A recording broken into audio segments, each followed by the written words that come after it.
Carlos colocando aqui também uma questão interessante, né? Muitas vezes o problema não está no outro, né? Mas na sua postura diante do outro. Ele coloca, por exemplo, pessoas que não conseguem conviver no ambiente de trabalho, né? Aí põe a culpa no ambiente, muda de trabalho e os problemas continuam, né? Isso também é uma questão a fundo aí, né? Porque às vezes a pessoa associa isso e não consegue resolver de fato, né? A autoidentificação, né? O problema quando é comigo, às vezes o caminho ainda é mais complicado, né? Do que atribuir ao outro. Sim, sim, isso é muito importante, muito eficaz a pergunta dele, né? Nós estamos falando de um processo projetivo, né? Tem uma frase, se eu não me engano, do John Lennon, que ele fala assim: estive em muitos lugares, mas só me encontrei em mim mesmo, né? Então as pessoas colocam muitas vezes o problema no chefe, no companheiro, enfim, em várias situações relacionais, muda de emprego e fala, bom, a minha relação com o outro eu não consigo perceber. Então eu só lanço, eu só projeto, né? A projeção é uma linguagem da psicanálise, né? A projeção ela é muito primitiva, ou seja, ela é antiga. Ela é uma das defesas do ser humano mais antiga. Então eu projeto no outro, o outro tem culpa, o outro faz isso, o outro é que me dói, então eu vou mudar de emprego, né? Claro, não podemos descartar a relação, existe a dupla, né? Mas o que ele está falando é uma realidade. O meu mundo interno ele pode estar repleto dos meus fantasmas. O outro vai me machucar, o outro vai me passar a perna, o outro vai me abandonar, né? O outro vai me ferrar. Isso é um alimento que a pessoa carrega dentro dela a partir da história que ela teve no desenvolvimento psicoafetivo dela. Ela então, todas as suas neuroses relacionais, todas as suas dinâmicas pessoais que ela foi construindo, se colocou dentro dela e no corpo dela como uma defesa nas relações. E pode acontecer. Ela vai se fechando, muda e se fecha, muda, se fecha, muda, se fecha. Isso é uma realidade. Em clínica, a gente vê muito isso, né? De pessoas que mudam de cidade, de país, de trabalho, mas está vivendo, às vezes, a mesma situação, né? Nossa, mas está repetindo, o que está acontecendo, né? E o inconsciente coletivo é tão dinâmico que a pessoa não percebe. E até vive como uma perseguição divina. Olha o que Deus está fazendo comigo, né? Mas se ela entra em contato e percebe, e isso às vezes é difícil acontecer, percebe que há uma parcela dela que pode transformar, e isso pode levar é um processo às vezes difícil, né? Mas numa parceria terapêutica isso pode acontecer, ela consegue transportar e ultrapassar esse obstáculo. É uma outra qualidade de vida, né? E é uma dificuldade grande essa questão, né? Porque aí eu diria que é uma análise mais profunda quando a gente pensa muitas vezes na questão da doença, seja ela qual for, né? Eles falam que tem aquela história dos ciclos da doença e o primeiro deles, né, é negação, né? Você não aceita, e você só passa a fazer o caminho da cura a partir da aceitação, né? A partir do momento que você aceita que está doente, aí o processo é que você aceita a doença, né? Que ela está lá instalada. Agora, quando a doença está em você, né? Você está causando, eu acho que é mais doloroso ainda o processo, né? Sabe, eu vou te contar uma experiência independente da terapia e que eu acho que eu posso dar um pulo legal aí. Eu tive a oportunidade de trabalhar num hospital no Sara Kubitschek, em Brasília, e onde eu aprendi muito lá, antes de fazer a minha formação.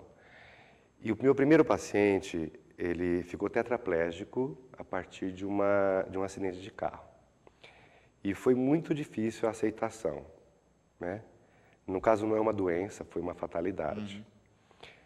E foi um processo de ajuda, de aceitação da fatalidade, né?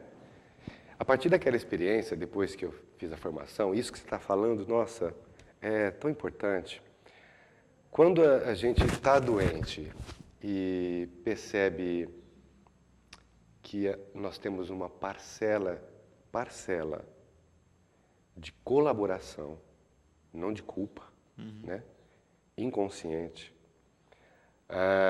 Isso facilita realmente. Bom, qual é a minha parte, qual é a parte desse latifúndio, né? Bom, poxa, e é difícil às vezes. E isso vem do próprio paciente, né? As ferramentas ajudam o paciente a falar, poxa, olha só, está acontecendo isso comigo. E aí os insights acontecem, né? Os insights, ou seja, poxa, aconteceu isso, poxa, aconteceu aquilo, e tum, a vida vai começando a se transformar internamente, né? E essa aceitação, quando acontece, Luciano, é uma bênção divina, é uma luz no processo terapêutico. É muito bonito ver isso, né? Porque aí o resultado começa, de fato, a gente vê muito, né, na questão, não está diretamente ligado, mas nos traumas físicos, por exemplo, dos amputados, que eles falam que tem a história do membro fantasma, né? Até porque a área do cérebro que comandava aquele membro ainda está lá, né? E às vezes é ela que funciona, né, segundo os especialistas dizem, e não o membro. Então você sente coceira em um pé que não existe mais, etc. Mas se fala também muito nessa questão, né? A partir do momento que o sujeito começa a aceitar que não tem mais um membro, também o processo do membro fantasma começa a se distanciar, né? A aceitação ela pode passar por um processo de luto, em qualquer situação, seja numa amputação, numa doença, né? E o processo de luto é um processo difícil para chegar à aceitação. Você entra em contato com uma dor profunda, né, da perda. E muitas pessoas não querem olhar para isso, Sem dúvida. né? Não querem.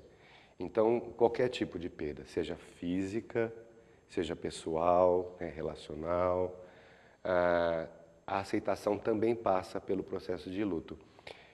E o processo de luto é muito importante, porque vem solidão, vem um sentimento de estar perdido, um sentimento de para onde que eu vou, né? E muitas vezes esse lugar de luto, esse lugar do vazio, do poxa, eu não sei, da impotência, a aceitação começa a poder aparecer. Então, muitas vezes é preciso viver o luto. Muitas pessoas têm muitas perdas e não se permite viver o luto. Perda afetiva, perda relacional, perda... E o luto está ali, doendo, mexendo, remoendo.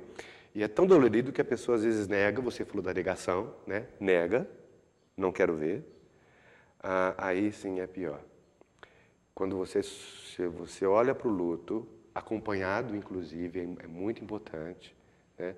Aí a aceitação é um caminho mais louvável, né? Precisa olhar para o que não é bom também, né? E uma telespectadora coloca o seguinte, né?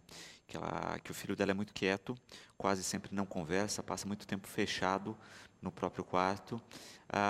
Ela pergunta, né? E eu vou aproveitar uma outra espectadora que também está nessa linha. O estado de humor da pessoa, natural, né? A gente tem pessoas mais fechadas, outras mais abertas. Como é que isso acaba sendo na terapia psicocorporal? Tem uma relação de causa e efeito ou não? Isso vai muito do estilo da pessoa. Tem. Bom, dependendo da idade, né? Não lembro se você falou a idade. Não, Não ela falou a não idade, passa a né? idade. Natural, o processo de transformação se passa da infância para a adolescência, um momento de reavaliação mesmo, né? Das relações parentais, né? Com mãe, com pai. Dependendo da idade, começa a procurar outras relações. No caso da pergunta, né? O filho é fechado e fica com ele mesmo, né? Algo realmente deve estar acontecendo, né? Ele está se fechando por alguma dor, algum processo de desamparo, mesmo que o pai e a mãe amparem, né? Muitas vezes o pai e a mãe não têm o alcance, né?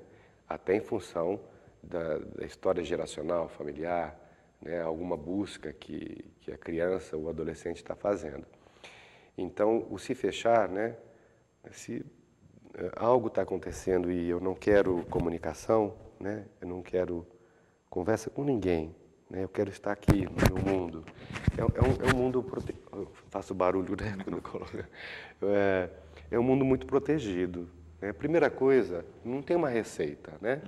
Mas o respeito pelo estado da criança, eu acho que Ou do adolescente. adolescente, de qualquer pessoa, né, que está passando por um processo desse, é muito importante, né? O amparo só de estar junto, o amparo de estar acolhendo pelo olhar, pela escuta, pelo silêncio. Muitos pais têm dificuldade de aguentar o silêncio dos filhos. Não é fácil às vezes, né? Ainda mais o filho que até há pouco tempo brincava, pulava, estava no colo, hoje está fechado, né? Então, eu acho que não tem receita, mas o cuidado de estar junto, né? De estar acolhendo e continuando a vida, né? Pode ser um processo, né? Eu recebo alguns adolescentes, né, que passam por processo de transformação e muitos, inclusive nos trabalhos corporais, muitas vezes não têm palavras. É só cuidado, né? Cuidado com o corpo, cuidado no apoio, nas massagens, se for preciso, ou às vezes nem o toque, né? É uma espera. É como, sabe, uma borboleta está esperando nascer, né? Sai do casulo. Sai do casulo. Então, pera lá, deixa eu ver como eu alimento esse ser. É uma relação empática importante, né? E para a família também é muito importante isso, né? Aprender a observar, né? Sem se desesperar no primeiro momento, né? Porque a gente vê muitas vezes isso, a família desespera, aí quer levar para N tratamentos, que é um resultado de ontem para hoje, e esquece de fazer uma coisa simples que é observar, né? Eu vi uma relação esses dias, eu estava em Ribeirão esperando para pegar o ônibus, e aí estava o adolescente sentado no banco, lendo, né? E a mãe tagarelando do lado dele, né?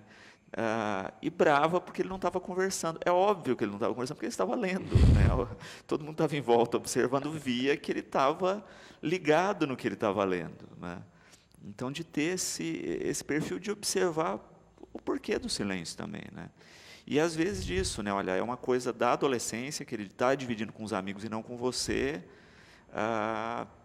e que não vai dividir mesmo algumas vezes, e tem que respeitar isso também, né?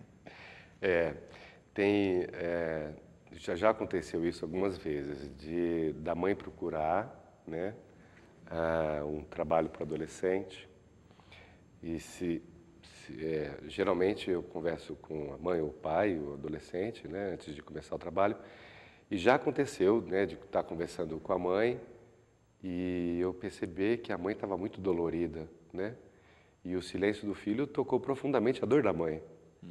E muitas vezes até pensar, bom, será que o filho que precisa de um processo de parceria, de ajuda, né? Ou a mãe ou o pai que está num processo de dor tão grande que não está aguentando a transformação do filho, né? Aí vem várias histórias, né? A síndrome do ninho vazio, né? Que acontece. E muitas vezes a mãe passa pelo processo de terapia, e aí é outra história. Não estou falando que é todo caso, né? Mas todos nós não fugimos das dores. Os pais também, né? Eu sou pai, né? E eu tenho as minhas dores também. Isso acontece. Então, se não tomar cuidado, a dor ela pode engolir o filho. E o filho está na dor dele. Deixa ele precisa de um acompanhamento, né? Então, se a mãe vir, você não olha para mim, você não me dá atenção, você olha para mim, ele está valendo, né? E a mãe está dolorida, ela, sem atenção, no vazio dela, né? Nesse caso, né? E pode acontecer, sim, muitas vezes acontece.